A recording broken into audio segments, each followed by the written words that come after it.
بسم اللہ الرحمن الرحیم۔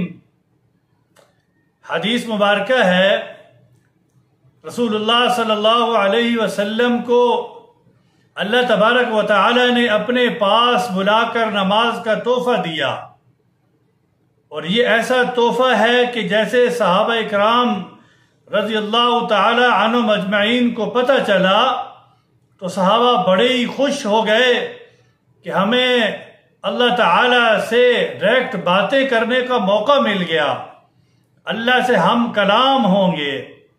نبی صلی اللہ علیہ وسلم نے ارشاد فرمایا کہ جس شخص نے بھی نماز کی حفاظت کی، یعنی ان من حافظ علی الصلاة اکرمہ اللہ بخمس خصال، جو بھی نماز کی حفاظت کرے گا اللہ تبارک و تعالی اس کو 5 طریقے سے اس کا اکرام و اعزاز فرمائیں گے، یعنی اس کو 5 انعامات ملیں گے۔ یرفع عنہ ضیق العیش، یعنی اس دنیا کے اندر جو رزق کی تنگی ہے اللہ اس سے اٹھا لے گا، اور وعذاب القبر، قبر کا عذاب اللہ اس سے دور کر دے گا۔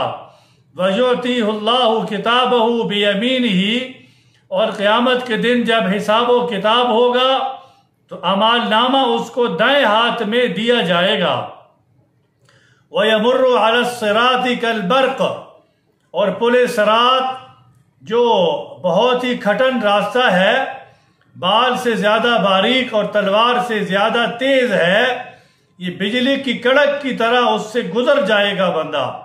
وَيَدْخُلُ الْجَنَّةَ بِغَيْرِ حساب، 5واں انعام بغیر حساب کے اللہ اس کو جنت میں داخل کریں گے۔